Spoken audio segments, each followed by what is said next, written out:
اگلا ٹاپک ہے تدریس کے طریقے سے پیش کریں گے ڈاکٹر محمد محمود صدیقی صاحب، جن سے آپ پہلے سے متعارف ہیں۔ تیار ہو جائیے گا ڈاکٹر محمود صدیقی صاحب۔ معزز رفقۂ کار اور بہت ہی محترم اساتذہ اکرام اور معلمات، السلام علیکم ورحمۃ اللہ وبرکاتہ۔ ناشتہ نہیں ہوا ایسا لگ رہا۔ السلام علیکم ورحمۃ اللہ وبرکاتہ۔ ماشاء اللہ۔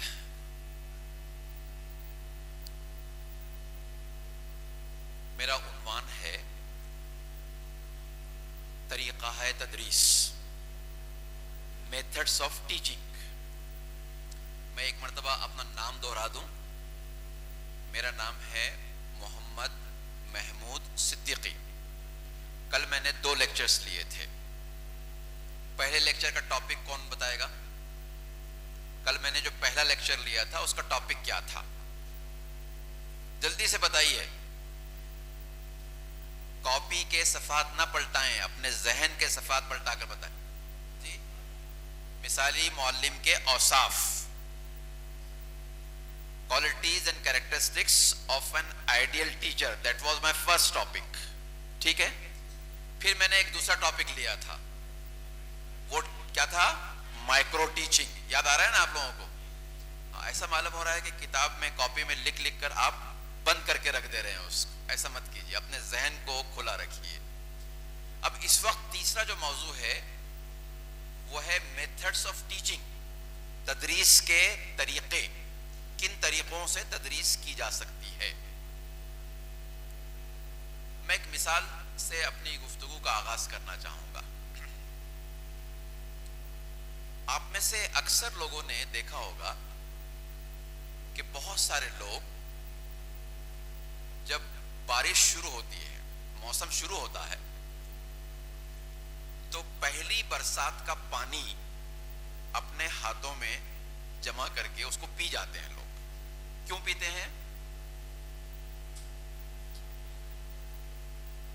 ایک انڈرسٹینڈنگ ہے لوگوں کی کہ اس میں اللہ تعالیٰ نے شفا رکھی ہے، ٹھیک ہے؟ تو بارش کا پانی جب برستا ہے تو اتنا صاف و شفاف ہوتا ہے، اگر ہوا میں آلودگی نہ ہو، پولوشن نہ ہو، تو وہ صاف و شفاف ہوتا ہے اور اس کو پی سکتے ہیں، لوگ پی لیتے ہیں۔ لیکن اگر بارش کا وہ پانی گندی نالی میں گر جائے، ہے نا، گٹر میں گر جائے، ڈرینیج میں چلا جائے، ظاہر ہے کہ وہ استعمال کے قابل نہیں رہتا پھر ایسی صورت میں، کیونکہ گندا ہو جاتا ہے۔ اگر پاؤں صاف کرنے کے لیے، پاؤں دھونے کے لیے بھی پانی مانگا جائے تو آپ وہ پانی پیش کر سکتے ہیں کیا؟ نہیں کر سکتے۔ حالانکہ بارش کا پانی جب برسا تھا تو بہت صاف و شفاف تھا، لوگ تو اس کو پی رہے تھے، لیکن اب چونکہ وہ گندی نالی میں چلا گیا تو کوئی اس سے پیر دھونا بھی پسند نہیں کر رہا ہے، ٹھیک ہے؟ تھوڑی دیر کے لیے ایسا مان کے چلیے کہ اپنے آنگن میں کچھ لوگ کھانا پکا رہے ہیں اور روٹی پکانے کے لیے توا جو ہے چولہے پہ چڑھا ہوا ہے، توا گرم ہے، اور اچانک بارش شروع ہو جائے تو ہلکی سی بوندیں اگر اس توے پر پڑے تو کیا ہوتا ہے؟ جی بتائیے، جلدی سے بتائیے۔ وہ پانی ایواپریٹ ہو جاتا ہے، ایواپریشن ہو جاتا ہے، تبخیر ہو جاتی ہے، وہ پانی بخارات میں تبدیل ہو جاتا ہے اور اپنا وجود کھو دیتا ہے۔ اب بارش کی وہی بوند ہے، اگر کسی کنول کے پھول کی پتی پر گر جائے تو کیا ہوتا ہے؟ جی وہ چمک اٹھتا ہے، دمک اٹھتا ہے، شائننگ آ جاتی ہے اس کے اندر۔ اب پانی کی وہی بوند ہے، اگر کسی سیپ میں گر جائے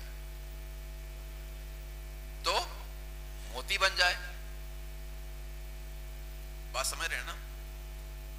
بارش کا وہی پانی ہے، وہی بوند ہے کہ جب برسا تھا تو اتنا صاف و شفاف تھا کہ لوگ اس کو پی رہے تھے، گندی نالی میں چلا گیا تو گندا ہو گیا، گرم توے پہ چلا گیا تو اپنا وجود کھو بیٹھا، کنول کے پھول کی پتی پہ گرا تو چمک اٹھا، اور وہی پانی کی بوند جب سیپ میں چلی گئی تو موتی بن گئی۔ بالکل اسی طرح سے بچوں کے بارے میں کیا کہا گیا ہے کہ وہ جنت کے پھول ہوتے ہیں، بہت معصوم ہوتے ہیں، بہت بھولے بھالے ہوتے ہیں، بہت اچھے ہوتے ہیں۔ اب سوال یہ پیدا ہوتا ہے کہ ہم ان کا استقبال سرپرستان طلبہ کی حیثیت سے، بچوں کے سرپرست کی حیثیت سے، پیرنٹس کی حیثیت سے، والدین کی حیثیت سے اور ٹیچرز کی حیثیت سے ان کا انداز کیا بن کر رہے ہیں؟ ہم ان کا استقبال خدا نخواستہ گندی نالی کی طرح سے تو نہیں کر رہے ہیں، ہم ان کا استقبال گرم توے کی مانند تو ان کا استقبال نہیں کر رہے ہیں، ہم ان کا استقبال کنول کے پھول کی پتی بن کر رہے ہیں تو وہ چمک جائیں گے، اور اگر ہم نے ان کا استقبال ایک سیپ بن کے کیا تو وہ موتی بن جائیں گے۔ بنیں گے نہیں بنیں گے؟ وہ موتی بن جائیں گے۔ اب آپ یہ بتائیے کہ آپ ان کا استقبال کیسا کرنا چاہیں گے؟ سیپ کی مانند کرنا چاہیں گے نہیں کرنا چاہیں گے؟ اتنے تکلف سے کام لے رہے، آپ صرف ایک صاحب نے کہا کہ میں سیپ کی مانند کروں گا، باقی لوگوں نے تو کچھ کہا ہی نہیں۔ دل میں کوئی چور ہے؟ آپ سب لوگ بچوں کا استقبال سیپ کی مانند کرنا چاہتے ہیں، ان کو موتی بنانا چاہتے ہیں۔ اب کس طریقے سے بنائیں گے؟ تو معلم کے پاس پہلی چیز ہوتی ہے علم، اور علم کے بارے میں کل میں نے آپ سے کہا تھا کہ ہمیشہ ہائر لیول سے لوور لیول کی طرف فلو ہوتا ہے، اونچی سطح سے نیچی سطح کی جانب بہتا ہے۔ یہ ایک بات ہو گئی۔ دوسری بات کہ معلم کو چاہیے کہ پہلے محبت کا رویہ اختیار کر کے، مشفقانہ رویہ اختیار کر کے طلبہ کو اپنے سے قریب کرے اور تب پڑھانا شروع کرے۔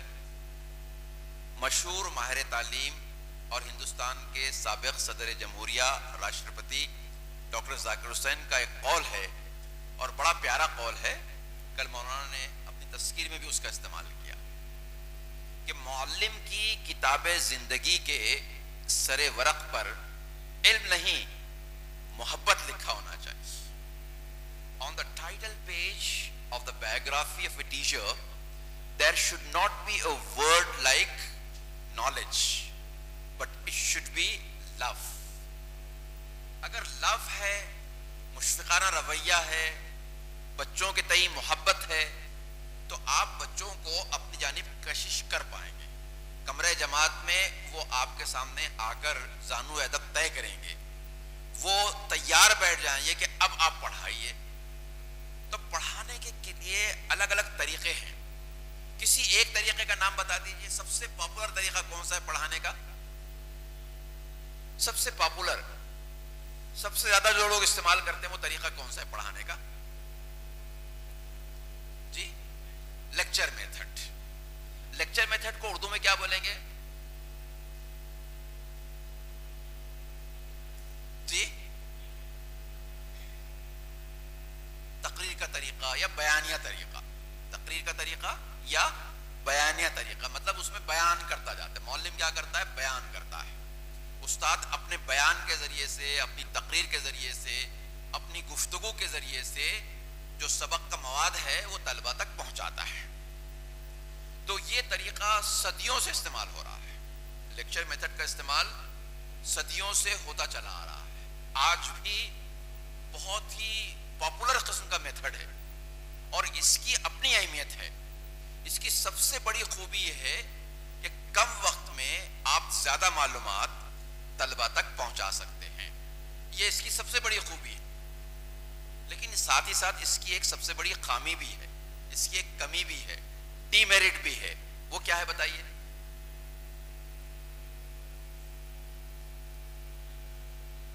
جی،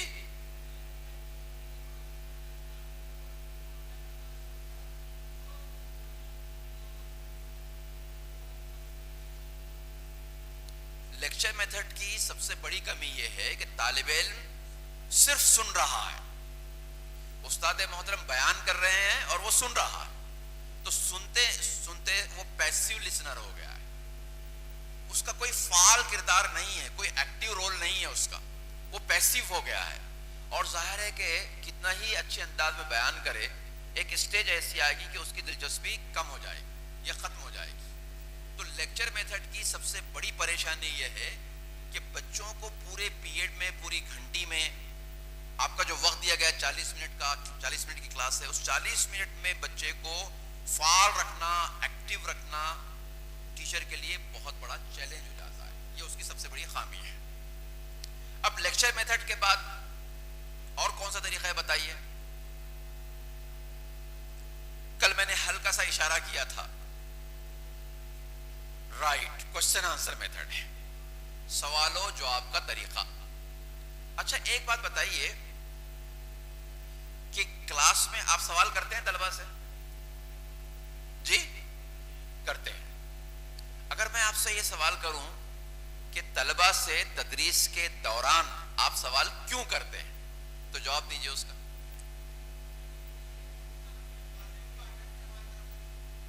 تاکہ ان کا اٹینشن ہماری جانب ہو جائے, ایک بات. اور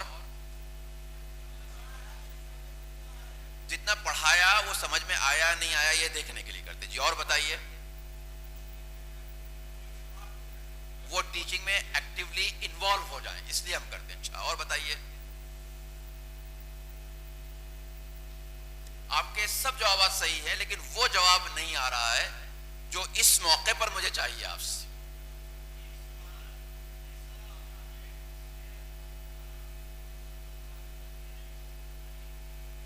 اس کا لنک اس سے جڑ جاتا ہے.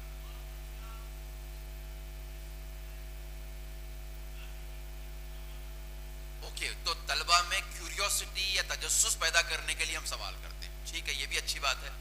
اور بتائیے. اچھا بچے کو بولنے کا موقع ہم فراہم کرتے ہیں, جیسے اس وقت آپ کو بولنے کا موقع مل رہا ہے تو تھوڑا اچھا لگ رہا ہے. خالی سر اگر بولتے رہیں تو تھوڑا اچھا نہیں لگتا ہے نا, تو بولنے کا موقع ملنا چاہیے. چلیے یہ بھی اچھی بات ہے. لیکن پھر بھی آپ اس جواب تک نہیں پہنچ پائے جس تک میں آپ کو پہنچانا چاہ رہا ہوں.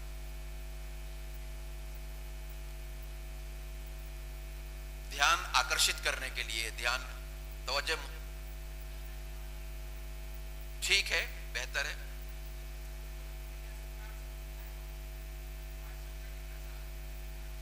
ہاں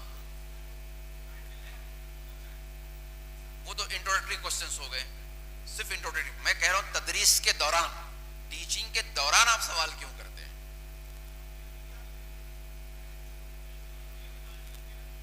فیئر نکالنے کے لیے. اچھا اوکے اوکے.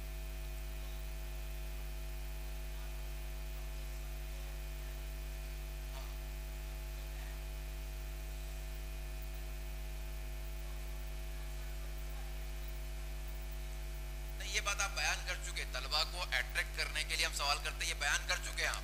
اب ایک ہی شعر کے دو مطالب بیان کر رہے ہیں آپ کو, تو کتنا ہی فرق ہے اس میں.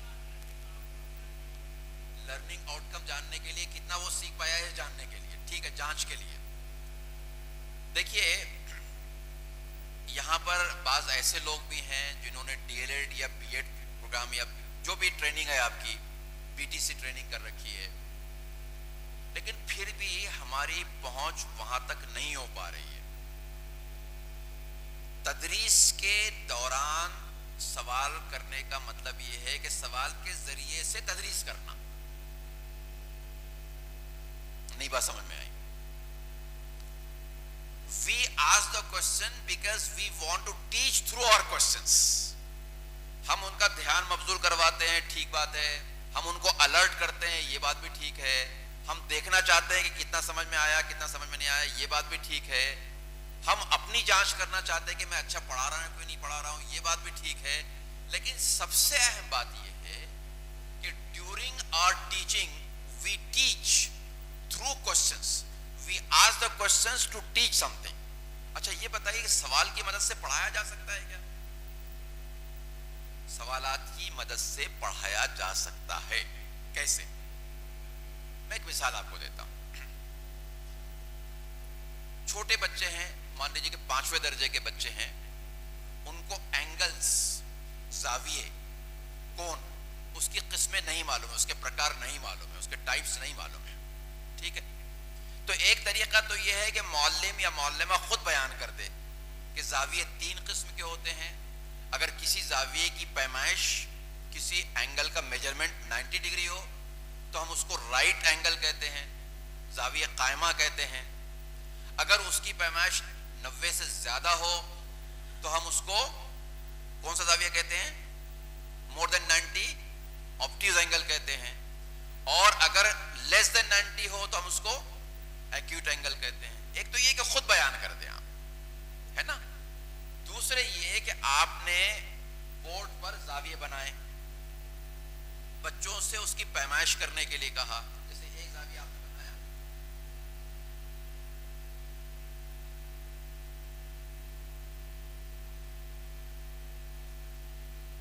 اب بچے سے کہا کہ پروٹیکٹر لیجئے، چاندہ لیجئے، یہاں آئیے اور اس کو گن کر بتائیے. اب بچے نے پروٹیکٹر یہاں پر رکھا اور کہا کہ سر اس کی میجرمنٹ 90 ڈگری. اب آپ نے اگلا سوال یہ کیا کہ ٹینٹ کے جیسا جو زاویہ ہوتا ہے نا، ٹینٹ بناتے ہیں نا، تو اس کی پیمائش جس کی 90 درجے ہوتی ہے اس کو کون سا زاویہ کہتے ہیں؟ اب ظاہر ہے کہ نئی چیز ہے، بچے کو نہیں معلوم ہے تو بچے جواب نہیں دے پائیں گے. آپ نے صرف ایک لفظ لکھ دیا یہاں پر، قائمہ یا رائٹ اینگل. پھر بچے سے کہا کہ بتائیے اس کو کون سا زاویہ کہتے ہیں. تب تو بورڈ پہ لکھا ہوا ہے، بچے کہہ رہے ہیں کہ زاویہ قائمہ کہتے ہیں. ٹھیک ہے، اب آپ نے 2-4 ایسے زاویے بنا دیے جن کی پیمائش 90 سے زیادہ تھی. یہ 120 کا بنا دیا، ٹھیک ہے، 100 درجے کا بنا دیا، اور بھی زیادہ بنا دیا، 135 درجے کا بنا دیا. ٹھیک ہے، اب بچوں سے کہا کہ ان زاویوں کی پیمائش کتنی ہے نا، 135 ہے، 90 سے ایک زیادہ ہے، 91 بنا دیا آپ نے، 120 بنا دیا، 100 بنا دیا. کہا کہ ان سب زاویوں کی پیمائش 90 سے کم ہے یا زیادہ ہے؟ بچوں نے کہا زیادہ ہے. تو پھر کہیے کہ ایسے زاویوں کو کیا کہتے ہیں بتائیے جن کی پیمائش 90 سے زیادہ ہو. اب ان کو لفظ نہیں معلوم ہے، اس کو آبٹیوز اینگل کہتے ہیں. آپ نے کیا کیا؟ صرف بورڈ پر اتنا ایک لفظ لکھ دیا،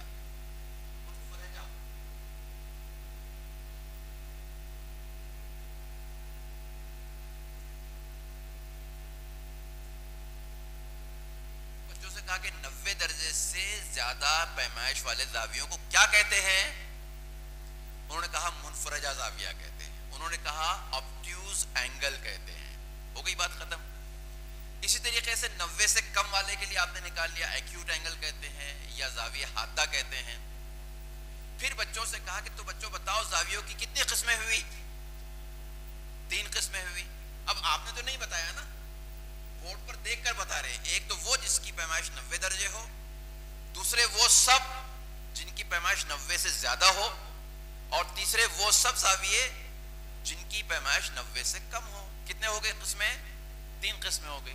تو سوال کی مدد سے پڑھا رہے ہیں نا، تو سوال کی مدد سے جس طریقے میں پڑھایا جاتا ہے اس طریقے کو ہم کہیں گے سوال و جواب کا طریقہ. صرف ٹیسٹنگ کے لیے نہیں، صرف جانچ کے لیے نہیں، بلکہ پڑھانے کے لیے بھی سوالات کا استعمال کس طریقے سے کیا جاتا ہے اس کی مثال میں نے آپ کو ابھی ابھی دی ہے. بات سمجھ میں آئی ہے؟ تو پہلا طریقہ کون سا ہوتا؟ پہلا میتھڈ تھا لیکچر میتھڈ. پھر اس کے بعد ہم کس بات پہ غور کر رہے تھے ابھی؟ Question answer method. Question answer method میں ہم کیا کرتے ہیں؟ کوشچن کے ذریعے سے کنسپٹ کو ڈیولپ کرتے ہیں. کوشچن کی مدد سے، سوال کی مدد سے آپ کا سبق کا جو نقطہ ہوتا ہے اس کو پڑھاتے ہیں آپ. سوال کی مدد سے پڑھانا جس طریقے میں کیا جاتا ہے اس کو ہم سوال و جواب کا طریقہ کہتے ہیں. بات واضح ہو گئی؟ ہاں ہوئی یا نہ ہوئی بتائیے نا. واضح ہو گئی، ٹھیک ہے. اب آپ دیکھیے ایک ایسا طریقہ بھی ہو سکتا ہے کہ جس میں آپ صرف سوال نہیں کر رہے ہیں بلکہ طلباء کو بھی سوال کرنے کا موقع دے رہے ہیں، اور سوال و جواب کی مدد سے گفتگو آگے بڑھ رہی ہے. لیکن ایک طریقے سے اگر دیکھا جائے تو سوال جواب کے ساتھ ساتھ کسی کا بیان بھی سامنے آ رہا ہے، گویا ایک طریقے سے ڈسکشن ہو رہا ہے کلاس روم میں، ہے نا؟ کلاس روم میں ڈسکشن ہو رہا ہے. جیسے مثال کے طور پر تاج محل کے بارے میں آپ بات کر رہے ہیں، تو آپ نے کہا تاج محل جیسی خوبصورت عمارت کس نے بنائی تھی؟ شاہ جہاں نے بنائی تھی. اچھا، یہ عمارت آپ کو کیوں پسند آتی ہے؟ تو الگ الگ بچے الگ الگ جواب دے رہے ہیں. تاج محل کے بارے میں کوئی سوال آپ کے ذہن میں ہے تو بتائیے. طلبہ نے سوال کیا، آپ نے جواب دیا، یا کسی طالب علم کو معلوم ہے اس نے جواب دیا. تو اس طریقے سے کیا ہو رہا ہے؟ آپس میں ڈسکشن ہو رہا ہے. تو کوشچن آنسر میتھڈ سے تھوڑا سا الگ ہو گیا. یہ کیسے الگ ہو گیا؟ کوشچن آنسر میتھڈ میں زیادہ تر سوالات صرف استاد کر رہا تھا. ڈسکشن میتھڈ میں سوالات و جواب بھی رہیں گے، بیانات بھی رہیں گے، اپنے تاثرات بھی رہیں گے، فیلنگز کا اظہار بھی کریں گے بچے، اور بچے خود بھی سوال کر سکتے ہیں، بچے خود بھی شک کا اظہار کر سکتے ہیں، بچے اپنا اپریسیشن کا اظہار بھی کر سکتے ہیں. وہ کسی چیز کو پسند اگر کرتے ہو تو اس کا اظہار کر سکتے ہیں. تو یہ ہو گیا question answer method, sorry discussion method. پہلے کوشچن آنسر میتھڈ، اس کے بعد ڈسکشن میتھڈ. تو سب سے پہلا میتھڈ تھا لیکچر میتھڈ، دوسرا کوشچن آنسر میتھڈ، تیسرا ڈسکشن میتھڈ. اب ہم آتے ہیں چوتھے طریقے پر. بعض چیزیں ایسی ہوتی ہیں کہ صرف سننے سے سمجھ میں نہیں آتی، بلکہ اگر ان کی آنکھوں کے سامنے اس چیز کو کر کے بتایا جائے تو زیادہ آسانی کے ساتھ سمجھ میں آ سکتی ہے. ہم کیا کرتے ہیں؟ ڈیمونسٹریٹ کرتے ہیں، ہم مظاہرہ کرتے ہیں، ہم درشاتے ہیں، اس کا درشن کرواتے ہیں، اس طریقے کا درشن کرواتے ہیں. تو وہ طریقہ جس میں ہم ڈیمونسٹریٹ کرتے ہیں، اس کو کون سا طریقہ کہیں گے؟ جس میں ڈیمونسٹریٹ کیا جائے. ڈیمونسٹریٹ کا ناؤن کیا ہوگا؟ ڈیمونسٹریٹ تو ورب ہے، اب اس کا ناؤن فارم کیا ہوگا؟ ڈیمونسٹریشن. بالکل صحیح ہے. کس نے کہا؟ آپ نے کہا. Very good, very good. تو جس طریقے میں ہم ڈیمونسٹریٹ کرتے ہیں، جس طریقے میں ہم بتاتے ہیں، درشاتے ہیں، کچھ کر کے دکھاتے ہیں، اس کو ہم ڈیمونسٹریشن میتھڈ کہتے ہیں. مثال کے طور پر اگر ایسڈ رکھا ہوا ہے، ایک ٹیسٹ ٹیوب میں ایسڈ رکھا ہوا ہے، اور ہم اس میں ایک لٹمس پیپر ڈالتے ہیں، اور اس لٹمس پیپر کا رنگ تبدیل ہو جاتا ہے. کس رنگ سے کس رنگ میں تبدیل ہوتا ہے؟ بلو تھا، اب کیا ہو گیا؟ ریڈ ہو گیا. تو ہم کہتے ہیں کہ اس میں ٹیسٹ ٹیوب میں کیا چیز تھی؟ ایسڈ تھا. اور وائس ورسا، اگر وہ بلو لٹمس پیپر ہے اور وہ ریڈ میں کنورٹ ہو رہا ہے تو ہم کہتے ہیں کہ اس میں بیس ہے،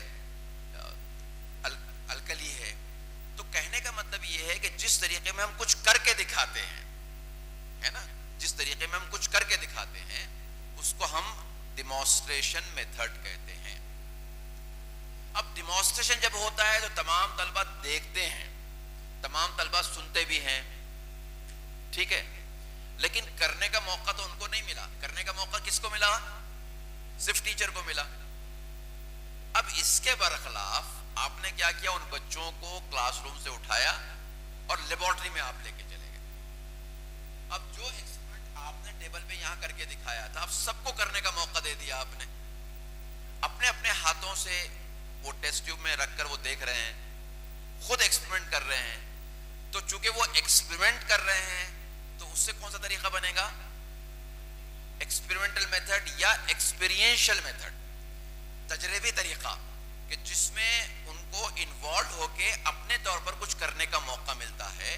اس کو ہم ایکسپیرینشل لرننگ کہتے ہیں، یا ایکسپیرینشل میتھڈ، یا ایکسپیریمنٹل میتھڈ. عام زبان میں کہتے ہیں ایکسپیریمنٹل میتھڈ آف ٹیچنگ، کہ جس میں تجربہ کرنے کا موقع ملے. تجرباتی طریقہ، تجرباتی طریقہ تدریس، جس میں طلبہ کو بذات خود تجربہ کرنے کا موقع ملے. ظاہر ہے کہ اس کا جو اسکوپ ہے وہ سائنس جیسے مضمون میں زیادہ ہو سکتا ہے، دوسرے مضامین میں ذرا کم اس کا اسکوپ ہے، لیکن ہاں بہرحال ایک طریقہ یہ بھی ہے. ایک بہت اچھا طریقہ ہے جو خاص طور سے لینگویجز میں اور ہسٹری میں ہم استعمال کرتے ہیں. اس طریقے کا آپ نام بتائیے کہ جس میں تمام بچے دلچسپی لیتے ہیں. بچے تو بچے، بڑے بھی دلچسپی لیتے ہیں جس میں. جی آڈیو ویژول ایڈس. اچھا، اور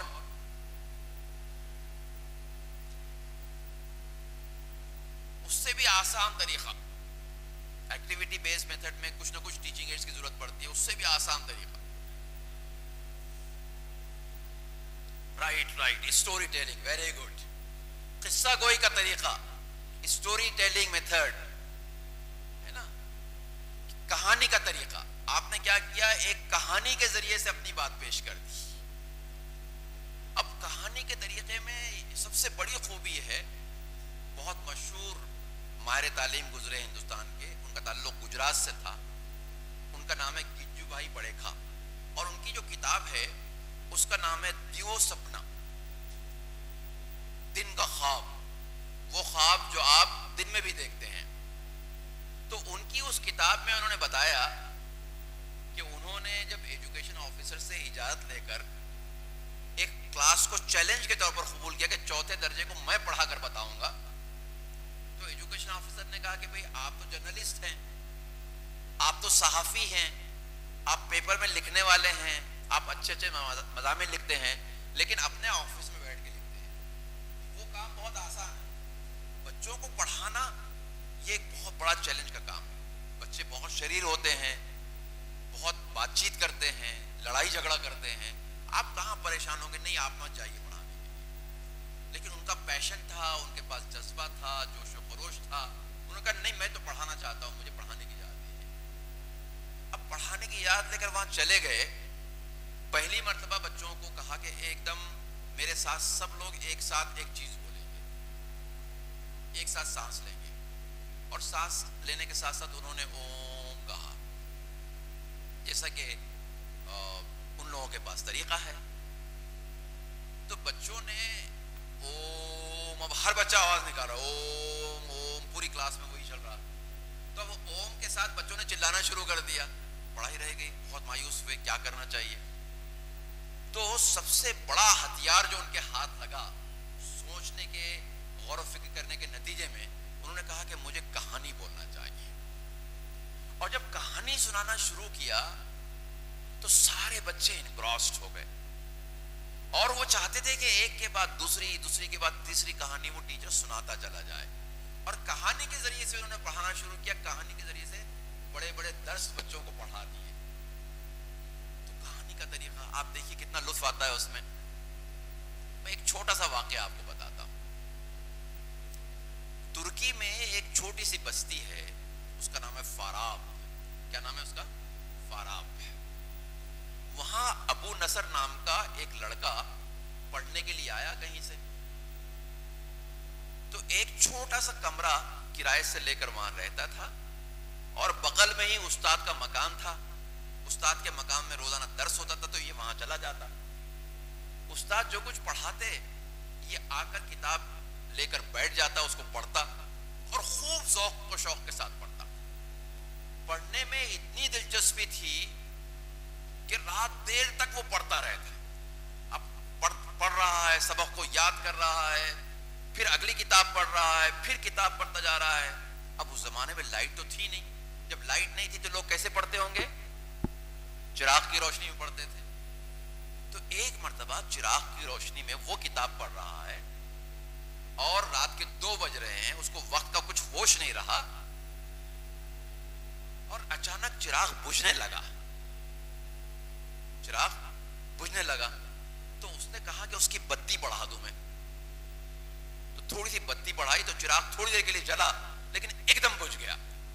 اب بجھ گیا تو ایک دم اندھیرا ہو گیا، کمرے میں اندھیرا. اب کتاب پڑھنے کا شوق، کیا کرے؟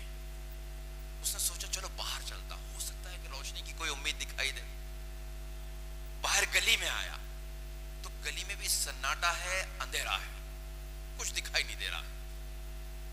اس نے کہا چلو تھوڑا سڑک پر چلتا ہوں، ہو سکتا ہے کہ وہاں کوئی روشنی ہو. بڑی سڑک پر آیا. اب وہاں پر بھی اندھیرا تھا. امید کی کرن نظر نہیں آ رہی. اچانک کان میں جاگتے رہو جاگتے رہو. کس کی آواز ہوگی ہے؟ واچ مین کی, چوکیدار کی, سیکورٹی گارڈ کی. ٹھیک ہے, وہ اپنے راؤنڈ پہ تھا, وہاں سے گزر رہا تھا, گزرتے ہوئے یہ جملہ کہتا تھا جاگتے رہو جاگتے رہو. تو بچے کی آنکھوں میں ایک دم چمک آ گئی. اس نے کہا کہ اچھا یہ آواز آ رہی ہے, اس کا مطلب چوکیدار انکل آ رہے ہیں یہاں سے, ہے نا. تو جیسے ہی وہ قریب آئے, ان کے ہاتھ میں تو ظاہر ہے کہ ایک قندیل تھی. کہا, سلام کیا, السلام علیکم رحمۃ اللہ. چچا جان میں آپ کی قندیل کی روشنی میں اپنی کتاب پڑھنا چاہتا ہوں. وہ مسکرائے, کہا کہ بیٹا بیٹھ جاؤ, میں قندیل یہاں رکھ دیتا ہوں. انہوں نے قندیل رکھ دی. اب یہ قندیل کی روشنی میں پڑھنے لگے, لیکن 5-10 منٹ پڑھے تھے کہ ان کو احساس ہوگا کہ ارے میں تو ڈیوٹی پر ہوں, یہاں کہاں بیٹھ گیا میں. تو چوکیدار صاحب نے کہا بیٹا وہ جاؤ, آپ اپنے کمرے میں جاؤ, آپ گھر میں جا کر پڑھو. اس نے کہا کہ اندھیرا ہے, وہاں کیسے پڑھ سکتا ہوں. تو کہا کہ نہیں, مجھے تو ڈیوٹی پہ جانا ہے. قندیل اٹھائی اور چلنے لگے. تو کہا کہ چچا جان آپ آگے چلیے, میں آپ کو روکتا نہیں ہوں. کیا ایسا نہیں ہو سکتا کہ میں ساتھ ساتھ چلوں آپ کے اور کتاب پڑھتا چلوں؟ کہا کہ اچھا ٹھیک ہے پڑھ لو. ان کو کیا اعتراض ہو سکتا تھا, وہ ساتھ میں چل رہے ہیں, بچہ پیچھے پیچھے چل رہا ہے, جھک کر چل رہا ہے اور کتاب پڑھتے جا رہا ہے. 4 بجے تک, جب تک کہ کتاب مکمل نہیں ہوئی, بچہ پڑھتا رہا. پھر اس نے کہا دوسرے دن بھی آنا, میں آپ کے ساتھ چلوں گا. پھر دوسرے دن بھی وہ سلسلہ چلا, تیسرے دن بھی سلسلہ چلا.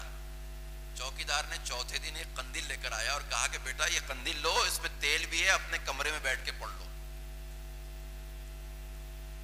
اب قندیل کیا ملی, ظاہر ہے کہ ایک ذخیرہ ہاتھ لگ گیا.